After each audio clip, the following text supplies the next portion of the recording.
Hey guys, Cosmos here from Dolly Games, and in this video I'm going to be explaining the skills of the knights, maybe a little bit on basic skills, but the focus will be on advanced skills, going over them and seeing what's good, what's not good, and which situations you should or can use them. So as with all classes, the skill tree can be divided horizontally by the middle line right here, and the first two rows are skills usually related to offense, and the bottom rows are usually skills related to defense or healing. All classes are like that, or strategic also is usually on the bottom part, and knights are also like that. So first up, I'll talk about offense, and then we'll go into defense slash healing slash strategic stuff. So for knight, you got your slasher, ultimate slasher, your bread and butter skills. You got your delphic. I'll also speak about, by the way, about the speed of skills, because that's really important. So you got slasher, which is really fast. It's one of the fastest, if not the fastest skill in the game.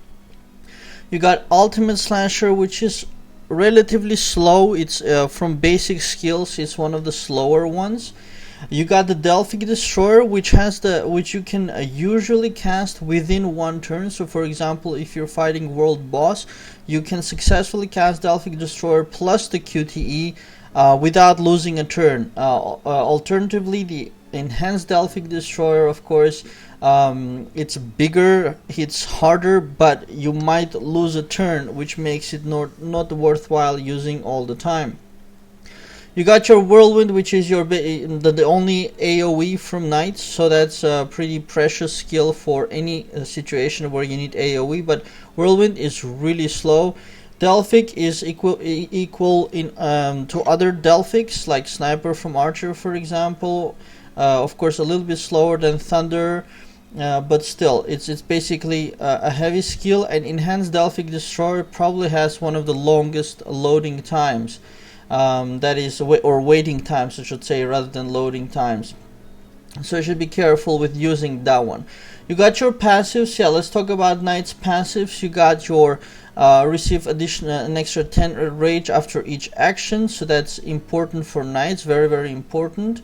Then you got your physical attack boost. On the bottom part, you got your physical defense and health boosts. Also boosts to healing. This is one of the reasons why knights do better in tanking positions, because they receive more healing than other classes. You got your healing from block, which was of course now limited to 3,000 per trigger, which was a huge debuff or a huge nerfing for knights. So then you got the reverse damage, which is absolutely for passives, and then you got the two passives for from the advanced skills. So let's touch on them. The first one is sturdy. This passive, all three classes have it. It's not connected to any other skill, and basically you can increase your maximum HP by 10% with 5 points invested into it. And all mages, archers, and knights can do that. I think that's one of the best, let's say, benefits from the advanced skills. If nothing else existed, this one is really very useful, because also it scales the stronger you get. So the bigger you get, the bigger the effect of this 10% will be. And you got your new passive for tactician. It's a strategic, let's say, improvement to the Shadow Thrusher, which is over here. So it's not a skill on its own, it just improves the Shadow Thrusher, which is back here. And tactician, it's a very specific skill. Most of the time you will not be using it, but you will be able to use it in Necropolis. That's pretty much the only place you can use it that is of benefit to you as a knight. So what it does is it puts a slow buff on slow debuff on the enemy, making the enemy going attacking slower. So this will allow you to kill bosses where you wouldn't kill them before, because you will get 1, 2, you'll get 2 attacks easily through before the boss strikes again. So instead of you 1 the boss 1, it'll be like you 2 and then the boss 1. So it's very, very useful for that specific situation, and in everywhere else in the game, in dungeons, in PvP, anywhere you will not use it. So it's basically a very, very specific skill. So that's the passives. Now continuing on the offense, I said the whirlwind is the only AoE we got. We got the intercept, which is, I think it was more useful before than it is now. I see many more people not using it at all. So of course it just reduces the rage from the enemy. So, but of course before it was always hitting the front row, so you could predict exactly who it is gonna hit if there is one tank in the front, for example. But now it is hitting a random enemy, so in that sense you are randomly reducing somebody's rage, which becomes that much less useful. So that's on the offense side. On the defense side, you got your Agoran shield. Basically it can absorb damage. You got your Shadow Thrusher, which is actually weaker than Ultimate Slasher but costing more, and the reason it is weaker, it's to do with the Knight's Talons. And in the Knight's Talons you got this one, Second Wind, over here. And the Second Wind, it increases the damage of the Ultimate Slasher by 21%, although increasing the rage consumption. So at the maximum that I am right now with the Second Wind, I get 21% increased damage on the Ultimate Slasher, which is over here, one of the basic skills. So when it hits, I don't gain or lose any rage. Before, without that talent you would gain rage, but now because the talent is taking rage points as well, then it's kind of a break-even situation. So Ultimate Slasher is basically free to use, whereas the Shadow Thrusher costs 35 rage and it does less damage. So I was never using this skill because it was pointless, absolutely pointless. Now this Shadow Thrusher becomes useful when you have put points into the passive Tactician, because then again in a very specific situation of Necropolis, you can use this to your advantage and you know, achieve victory. But anywhere else in the game you probably would not use this. Another thing that strengthens Shadow Thrusher, it's Deliverance, and Deliverance has a chance to decrease damage received by 14% for 3 turns. But the problem again is it's a chance thing, you cannot plan for it. It's only useful when you actively, regularly use Shadow Thrusher, which again comes back to the very specific situation of Catacombs Necropolis. So that's the Shadow Thrusher. And then you got, Tenacity, I forgot to mention from the passives. Very good skill, reduces damage received by 7%, and crit receive rate is also reduced by 5%. That also works on healing, so you will receive less critical healing by 5%, which is not huge. So we can even not talk about this additional crit receive rate reduced by 5%. It's a meaningless, almost negligible number. But the damage received decrease of 7% is very good. It also works good when it's when you have the Goddess Blessing on, reducing damage, when you're using the talent Iron Wall, reducing damage. So of course for tanks it's very important to do everything you can to reduce the damage received. Then next up you got the Apollo Shield, which reduces damage by 30 reduction of 30% damage, and it's of course a skill used for the whole party. It lasts for 4 turns if you do the QTE properly. So before the advanced skills, this was the most important thing that knights could do when in a party. Basically, if you join a party as a knight, none of your skills are useful for the team except Apollo's Shield. So that's why it was being used a lot. Now with the new skills, we got Mars's Will. So let's talk a little bit about Mars's Will. Now Mars's Will is a very unique skill, very good, very useful for specific situations. Again, not everywhere for sure, and completely useless in other situations. So where is Mars Will useful? What it does is, first of all, it divides the damage. So if somebody is hitting, if you are 4 people, for example, in your party, and somebody is hitting you with like a Delphic of, I don't know, 200,000 damage, then this 200,000 is simply divided by 4 and distributed on all the players instead of hitting one player. So instead of one guy getting hit for 200,000, everybody is going to get hit for 50,000, because 50 50 50 50 makes 200 together. So it's a damage divider, or sharing the pain with the party, and it is especially useful in Tower of Kings, because there, when the enemy goes into Sylph mode, for example, and hits with very strong damages, then the whole party can share the pain, and then it is much more difficult for the enemy to kill one particular person. Before advanced skills, when we would go into Tower of Kings and it would go into the Sylph mode, it was common practice or common case where the enemy would just one-shot kill one of your members one after another, and then of course your damage output decreases and you have the chances of losing are much higher.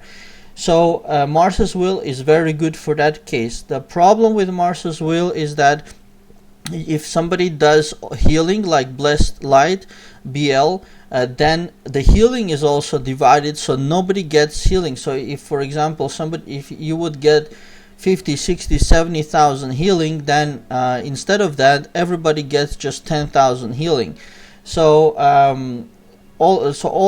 any group healing, also from Iris Rain Dance, become completely or much less effective when Mars's Will is on. Mars's Will also lasts for 4 turns, and the good thing about its speed is that it's pretty fast.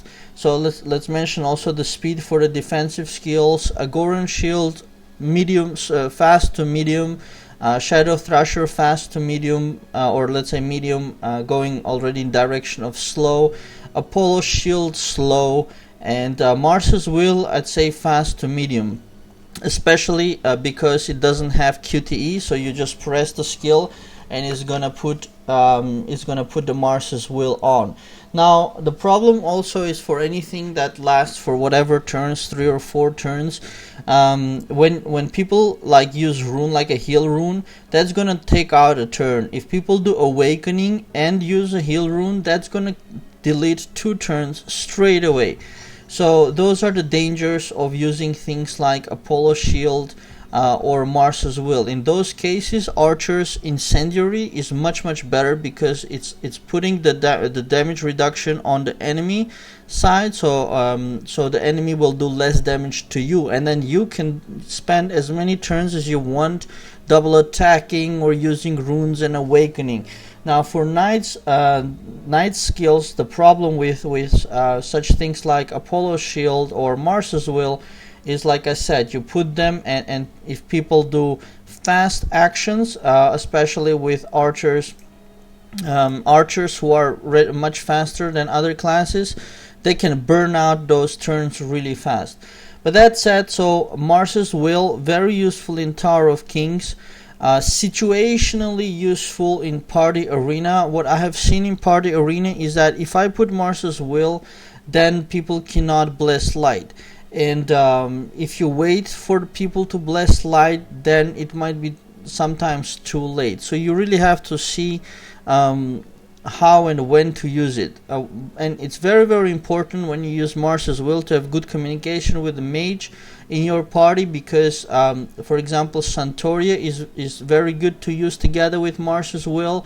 Restoration or one spot healings are no problem, they don't divide. So if somebody does restoration, or if Iris does a single heal, those are no problem, they don't divide among the party members.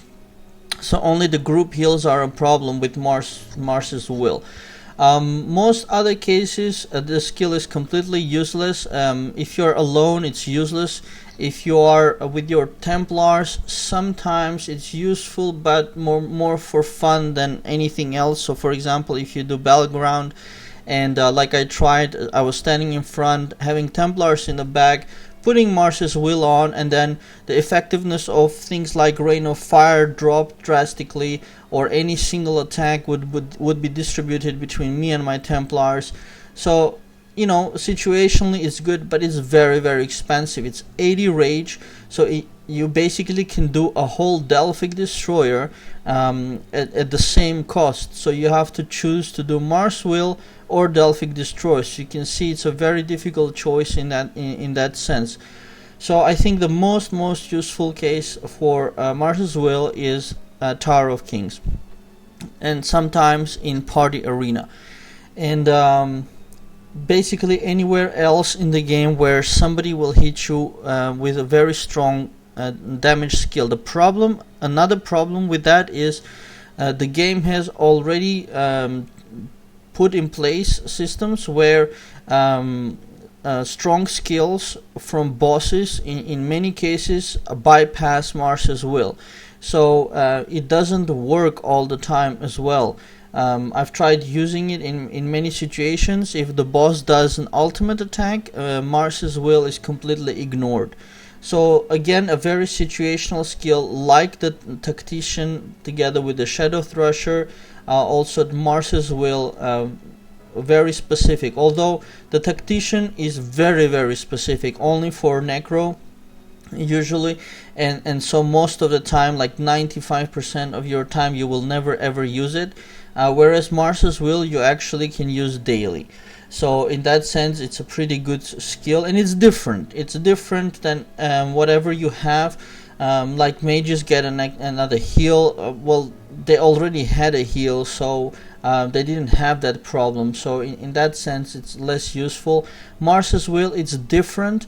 So you can choose, like you see in my defensive build, this is my usual slasher, ultimate slasher, Delphic, Apollo, and Mars. Before Mars, I was using the Agoran Shield. Now I've given up on Agoran Shield and doing Mars to support the party and Apollo Shield to support the party. When they're placed together, they're very powerful, but of course you need a lot of rage. Apollo Shield taking 45, so if you put Mars's Will, then do Slasher, then do Apollo Shield, you can do like that, or you can use Rune to get rage to put it. You can use also Rage Rune to put it. Mars's Will also is good if you use a Rage Rune right from the first turn and put it straight away in Party Arena, for example. So I think all in all, from all the advanced skills, from what I've heard, Mars's Will is, let's say, the most successful one in players' appreciation of it. Then we got the Resurrection skill. Now the Resurrection is again very specific, and I haven't really found a situation where you can use it. A lot of knights, I try to speak with a bunch of knights, and a lot of them just completely ignore it. Myself also haven't used it at all. Basically it heals you for 20%, it increases your HP by 20%, but 3 turns later it removes all that.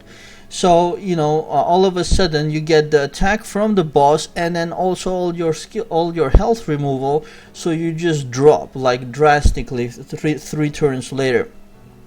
So the only time where I can imagine this becoming beneficial is that you have so much health that 20% will add like a lot. Like now I have 200,000 health, so 20% is about 40,000. Now 40,000 is not much when bosses are hitting you with 80,000. So in that case it becomes less useful. Now if I would increase my health to 1 million and then this skill would be giving me 200,000, then it becomes a little bit better because it can let's say block two damage outputs from a boss. But you know, that's unrealistic, me having 1 million health. That's 5 times more than I currently have. So in that sense, nobody that I could find has found a good use for this skill. So if some of you watching has a very good use for this skill, please share in the comments, and then everybody can benefit out of it. So on the defensive build, well, it's also like reverse damage. It was great in the beginning when 800 damage would make any difference to you, and being now completely useless when people have like 200,000 health. So in defensive build, what I use is exactly the skills which are shown: Slasher, Ultimate Slasher, Delphic Destroyer, Apollo's Shield, and Mars's Will. Putting these situationally depending on what the mage is doing. If everybody needs to get a BL, then I'd put an Apollo Shield instead. If we are at good health, then and we don't need a big healing, then I'll put Mars's Will, and I'll ask the mage to do Centauri instead. So that's on the defensive side. Now on the offensive side, I use different skills usually depending on what I'm doing. On the offensive side, we got the Death Warrant, and we got the Delphic Blade Storm. Now I've been putting my points into Death Warrant so far. I also put the Tactician, the points into the Tactician on the offensive build to do damage output basically, and slow the bosses or wherever that was possible. So with the Death Warrant, it's basically let's say an upgraded version of a slasher. It's relatively fast, let's say fast to medium or medium, and what it does is it puts a bleeding effect on the enemy based on his physical attack. So but I've tested it out, and it's not a very big bleed. It's half a bleed rune basically at best. So although on bosses in PvE, you can hurt them up to 10,000 per turn, but the duration is 4 turns. And when you're fighting bosses like in the wilds or for the maps, they have gajillion health, so 4 turns of bleeding, they don't care about that. So I put it actually the points in there because I was thinking to use it against knights during class wars, because people have very high defense, and bleeding is very good against people who have high defense. So with that in mind, I've been using it, but I saw that the problem of this skill is the high rage cost. At 60 rage consumption is very expensive, and basically the damage it does plus the bleeding, it's much less than or it's less than doing a Delphic. And with rage consumption 60, with one more slasher, I could do Delphic and have immediate damage output, than having some damage and then wait for the bleeding effects to take place. So again, maybe situational, or I would even say for fun skill for now. This will become much more useful when people have very, very high physical attack, and then 25% of their very high physical attack will give a better bleeding effect. But whenever they will have that very high physical attack, they will also have very high health. So again, not sure if we will ever use this Death Warrant actively. But on the offense tree, you don't really have too much choice. You have to basically pick between Death Warrant, the Delphic Blade Storm, and the Tactician. So far I've maxed out the Tactician, maxing out slowly the Death Warrant, and then I'll start working on the Blade Storm. Now about the Blade Storm, it's basically an upgraded version of Whirlwind for knights. And the only one useful case where I have heard it being used well is in Team Arena, using a Rage Rune and Delphic Blade Storm on the first turn. If your whole team does an AoE, then this becomes effective, because you see on even level 1 it's 150% plus 300 physical damage. Whirlwind on maxed out it's 95%.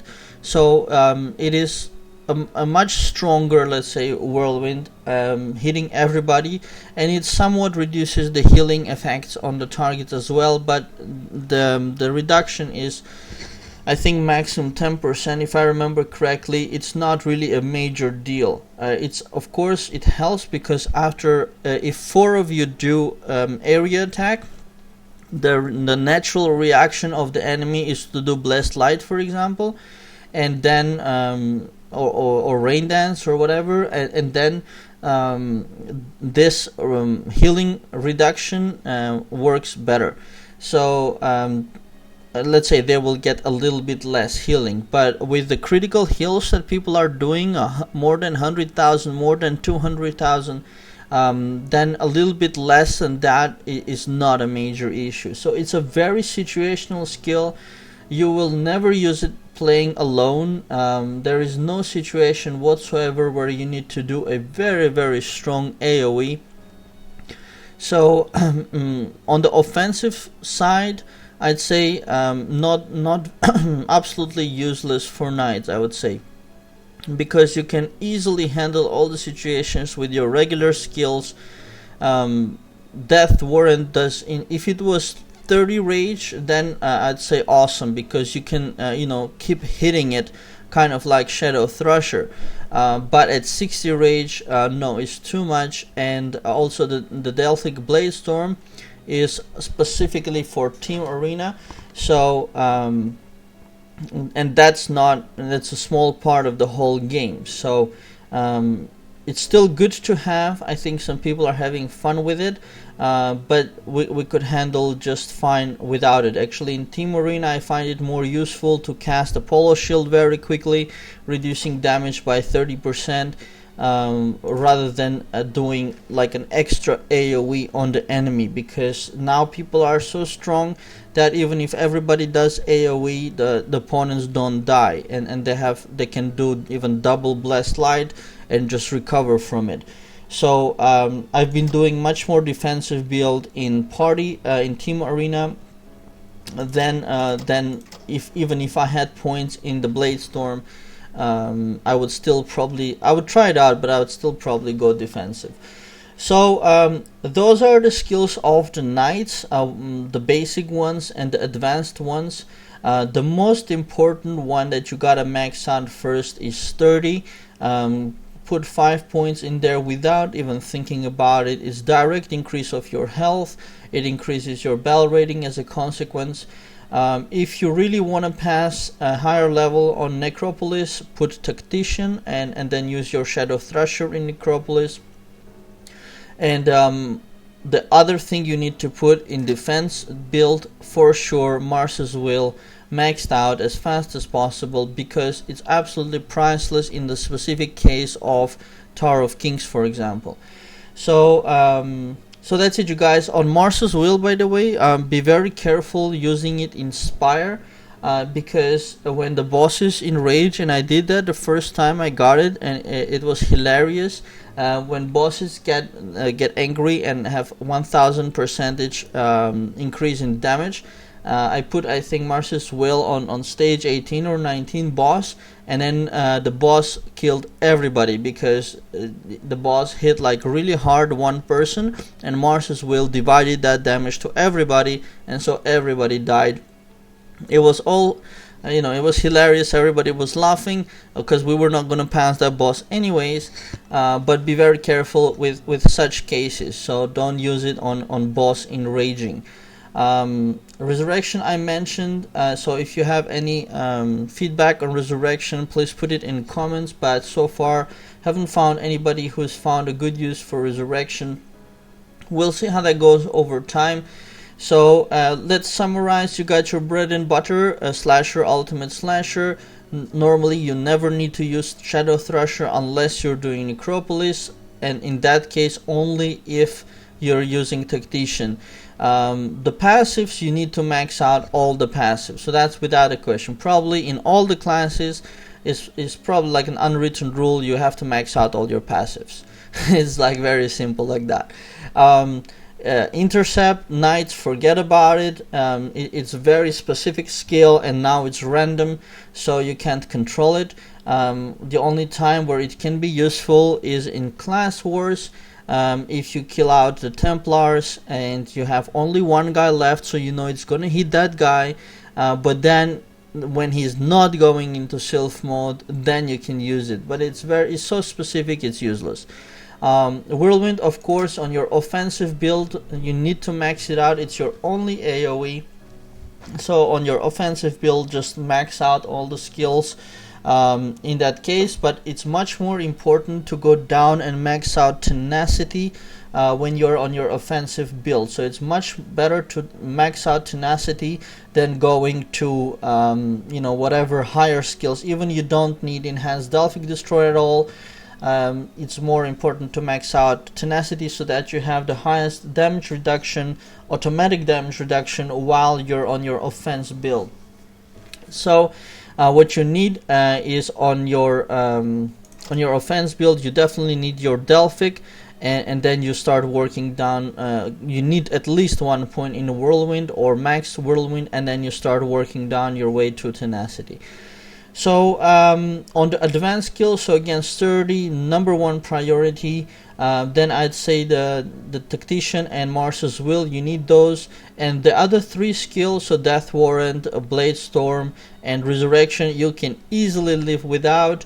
You can get them for fun, use them for fun, but you can easily live without them. So that's it, you guys. I hope you guys find that useful. For the mage skills overview, check out Elia's video. She's already uploaded it. And for archers, we gotta figure something out. Maybe people can send us. Maybe I'll interview some archers and make it from there. So I don't have an archer character. Elia does. So maybe we'll do a video, something like together or whatever. And that's it. If you have any questions, put it down in the comments. I'll try to answer them, or put them on my Facebook or email them. And it's good that it got a little bit more complicated with the skills, so that the more choices you have, the more strategies people can develop. But so far we're able to select most skills, so it's not a very big deal. And yeah, if you guys enjoyed the video, please do click on like and subscribe below, and share with your friends on Facebook, Twitter, Google Plus, or anything else that you're using. And if you guys have the ability, please support by becoming my patron. You can see the link in the explanation in the description. Like, any amount per month helps, even if it's $1 a month, it's awesome. And bookmark my gaming portal, dollygames.com. Also, all the links in the description. And that's it. Thanks you guys, and thanks for watching. Have a very nice day.